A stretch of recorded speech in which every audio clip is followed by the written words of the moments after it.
Who cares about the game? Aaron Rodgers is still healthy, and that's all that matters. Let's go. Monday Night Football Week 1 recap.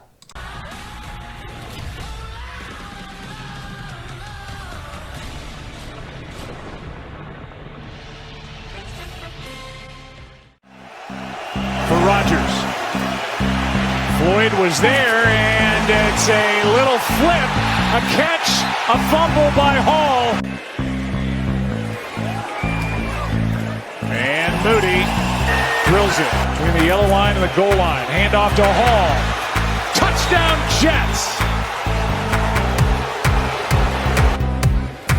Good snap, good hold. Debo, jet sweep. He is in for the touchdown.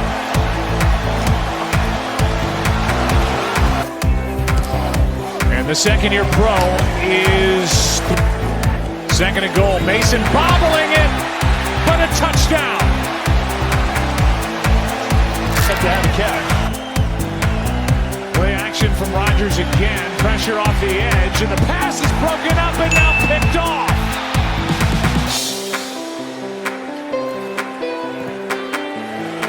And Moody hits the upright and banks it in. They're going to get a free play. Rodgers is the master at it, and a touchdown by Lazard. Game, or two-possession game, even with the field goal here. 23 yards and a nice night for Moody. Jets spread him out, and it's broken up. Play is made by Isaac Huge Yeto. games to start their years. 42-yard drive for Moody. What a night. The 49ers dominated the trenches. Bosa's still out there trying to get a sack. Here is one for a touchdown to Lazard, his second of the night here tonight. And he may now have a 1-2 punch at running back when McCaffrey gets healthy with McCaffrey and Mason.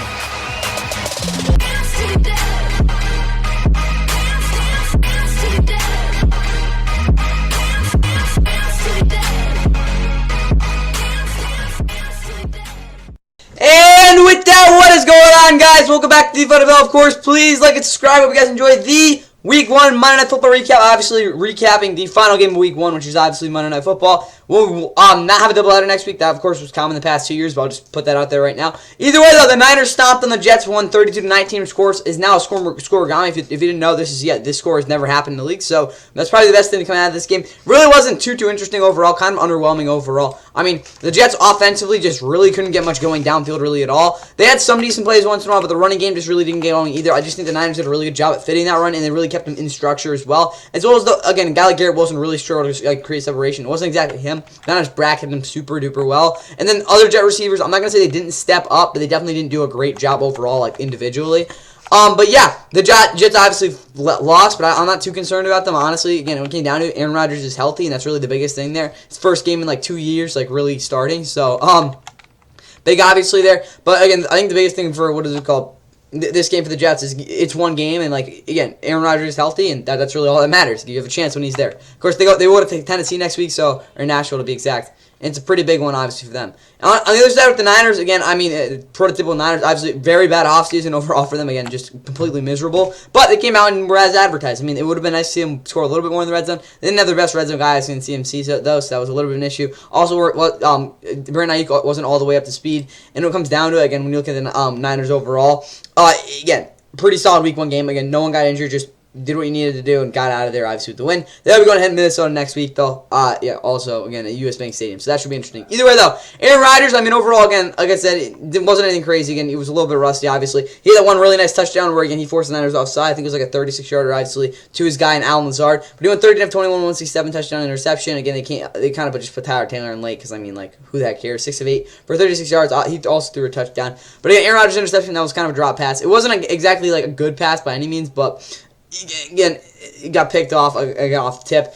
Overall, Aaron, again, I just don't think it was really on the same page with a lot of his guys. And it wasn't that, again, it was all him, though, because, again, the receivers really didn't get open either. But, yeah, it was kind of like a blech game for that offense. But they should be okay, obviously.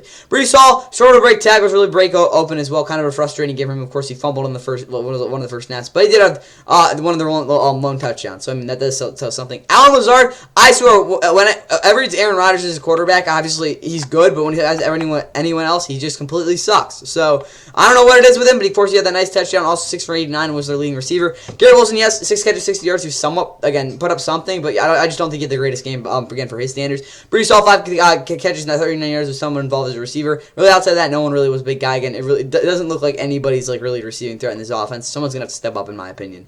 Mike Williams wasn't there, too. That was a little bit weird. I think he's still injured. Yeah, he was, obviously. Defensively, Tony Adams was very physical at 12 tackles and a sack. Wasn't great overall in terms of, again, what is it called? Tracking guys down over the outside in terms of setting the edge as well. But again, up the middle, he did a really good job. C.J. Mosley, pretty solid game by him. DJ Reed was decent in coverage. Sauce, I mean, yeah, that's pretty simple sack line. He did have a nice sack, though. Again, they didn't have too many big plays. Really, the only issue I had is, the linebackers didn't do a great job in coverage. And also, I don't think they can do the greatest job, in terms of their tackling overall. And also, it wasn't the same physical defense we're used to seeing. And the D-line didn't really win up front as much. But overall, it wasn't a bad game by them. Again, they held them to a lot of field goals, even though, again, their offense did struggle to move the ball pretty much the entire game. Of course, for the Niners, again, really no one on offense really had a big game outside of one guy we'll get to in a second. Brock Purdy, decent game, didn't really blow it at all. 19-29 with 231, decent under pressure, got the ball out quick. Just to get a normal week 1 game by him, or a normal game in general. Jordan Mason, though, I mean, definitely could be a number 2. Again, they gave him the ball a lot, 28 carries. And honestly, guys, anyone you put in this Niners offense, again, they can run the ball and get downhill. They're going to be a good back. Obviously, just look at Elijah Mitchell, like back in his rookie season back in 2021. He was fantastic. Of course, he's not out for the year. And, of course, they've had an all-pro back the past years. Again, it's, CMC. But I don't think CMC is as good as he is right now if he's not in this offense. I'm telling you that right now. It's, like, shaped right to him. Again, he's the best back in the league for sure. But, again, you can see it. Like, Kyle Shanahan's scheme is just, it's awesome. Of course, almost at 30 carries, 150 yards on a touchdown. I mean, he was all over the place. Like, holy crap, he's really good. But yeah, maybe as a receiver, that would be a little bit nice for him to be a little bit more involved. But yeah, Jordan Mason is a good guy, and they know they have a good backup. Of course, third-string guy, it's ridiculous. But yeah, that's what they got. Big game by Jordan Mason. Debo obviously had a touchdown, of course, on the jet sweep. Juwan Jennings was pretty productive. Debo was, again, productive. Brandon Ayuk, again, didn't really play much. They were kind of working him back at speed. Kyle Juszczyk, of course, had 1 big reception. And George Kittle was somewhat serviceable in his debut, or what is called in the season, what is called there.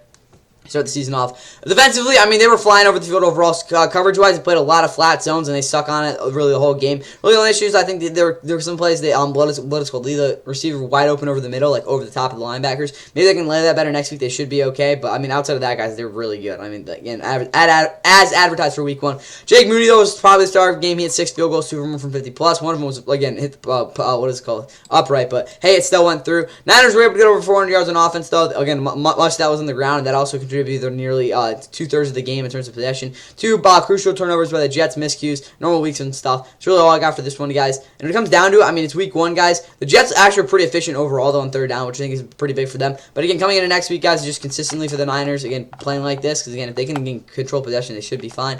And on the Jets side, I mean, it's 1 week, but again, try to be a little bit more, again, put a little bit more thought in those attention to detail plays, because really I think in the O-line they really weren't playing that well, just because again they really weren't trying to again hold their blocks as long as I think they could have. Again, really bit out of rhythm, but that is all I got for the Monday Night Football game, obviously. Hope you guys enjoyed it, and yeah, I'll tell you about those power rankings tomorrow. Great game. So he's used to seeing Tony Gibson.